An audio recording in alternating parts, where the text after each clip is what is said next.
Assalamualaikum warahmatullahi wabarakatuh. Di sini saya akan mempresentasikan tentang perilaku menyimpang balap liar para remaja. Saya Nia Salsabila, kelas 10 IPS 2, absen 24. Latar belakang. Perilaku menyimpang dikenal dengan nama penyimpangan sosial. Penyimpangan sosial adalah perilaku yang tidak sesuai dengan norma sosial di masyarakat atau suatu kelompok atau aturan yang telah diinstitusikan, yaitu aturan yang telah disepakati bersama dalam sistem sosial. Perilaku menyimpang bisa dilakukan oleh anak-anak, remaja maupun orang dewasa. Namun saat ini banyak penyimpangan sosial yang dilakukan oleh kalangan remaja. Masa remaja adalah masa di mana orang mulai mengenal dunia luar, di mana pada masa ini mereka memiliki rasa ingin tahu yang besar dan suka mencoba hal-hal yang menantang sehingga sering timbul pelanggaran-pelanggaran terhadap norma dan nilai dalam suatu masyarakat. Kegiatan balap liar dapat memenuhi kebutuhan sosial para remaja, yaitu kebutuhan untuk dikenal dan kebutuhan berkelompok. Rumusan masalah atau hipotesis.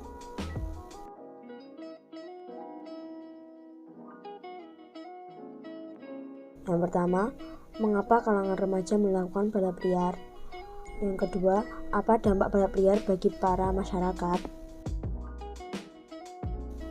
Tujuan penelitian.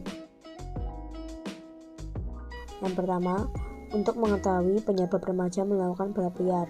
Dan yang kedua, mengetahui dampak balap liar bagi para masyarakat. Manfaat penelitian. Yang pertama, memberikan masukan kepada pihak kepolisian, keluarga, dan remaja pada umumnya. Kedua, memberikan pengetahuan kepada remaja mengenai akibat dari balap liar. Ketiga, memberi dampak positif bagi masyarakat setempat tentang bagaimana menyikapi remaja yang melakukan balap liar. Dan yang keempat, sebagai bahan masukan dan referensi bagi peneliti. Deskripsi teori penelitian. Yang pertama, perilaku menyimpang. Penyebab terjadinya perilaku menyimpang antara lain adanya proses sosial yang dapat membentuk kepribadian individu secara negatif, baik dari agen sosialisasi keluarga, taman permainan, lingkungan sekolah, media massa, media cetak, dan media komunikasi. Yang kedua, balap liar. Balap liar merupakan salah satu contoh perilaku menyimpang yang dilakukan oleh kalangan remaja di masa sekarang. Mereka melakukan balap liar karena dipengaruhi oleh banyak faktor. Salah satunya adalah untuk mengikuti tren. Yang ketiga adalah remaja. Masa remaja adalah peralihan dari masa anak dengan masa dewasa yang mengalami perkembangan semua aspek fungsi untuk memasuki masa dewasa. Artinya, remaja adalah masa pertumbuhan anak-anak menjadi dewasa, mencakup kematangan mental, emosi, dan fisik, di mana masa remaja ini adalah masa yang tidak tergolong anak-anak dan juga tidak tergolong dewasa. Pendekatan atau jenis penelitian yang digunakan. Menggunakan metode deskriptif kualitatif untuk menggambarkan, mendeskripsikan berbagai kondisi, situasi, dan fenomena sosial yang ada di masyarakat yang menjadi objek penelitian. Tempat dan waktu penelitian. Penelitian ini dilaksanakan di rumah dan dilaksanakan pada tanggal 12 Februari 2021.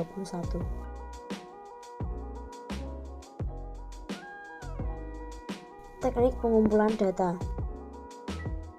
Yang pertama adalah observasi.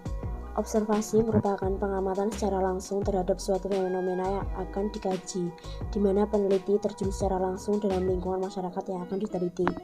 Kedua, wawancara. Wawancara adalah proses memperoleh keterangan untuk tujuan penelitian dengan cara bertanya jawab melalui kontak dengan menggunakan panduan wawancara. Dalam penelitian ini, saya tidak dapat melakukan wawancara secara langsung dikarenakan masa pandemi yang tak kunjung usai. Jadi saya melakukan penelitian ini hanya melalui media sosial. Saya menggali informasi dari berbagai sumber yang akurat di media sosial. Yang ketiga adalah dokumentasi. Dokumentasi merupakan teknik pengumpulan data dengan menggunakan dokumen sebagai sumber data yang dapat diperinci dengan jalan melihat, mencatat, dan mengabadikan dalam gambar untuk memperoleh informasi atau gambaran mengenai praktek balap liar. Teknik analisis data. Analisis data kualitatif dilakukan apabila data empiris telah diperoleh.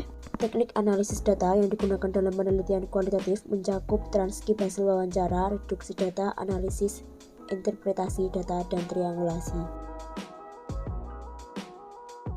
Teknik analisis data yang dilakukan.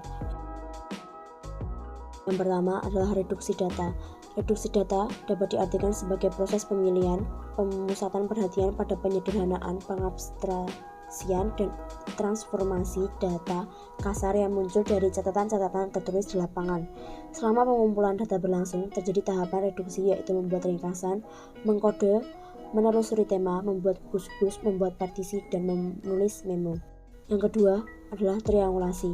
Selain menggunakan reduksi data, peneliti juga menggunakan teknik triangulasi sebagai teknik untuk mengecek keabsahan data. Yang ketiga adalah menarik kesimpulan. Kegiatan pengumpulan data dilakukan, seorang penganalisis kualitatif mulai mencari arti benda-benda, mencatat keteraturan, pola-pola, penjelasan, konfigurasi-konfigurasi yang mungkin, alur sebab akibat, dan proporsi. Kesimpulan yang mula-mulanya belum jelas akan meningkat menjadi lebih terperinci. Sekian presentasi dari saya. Terima kasih. Wassalamualaikum warahmatullahi wabarakatuh.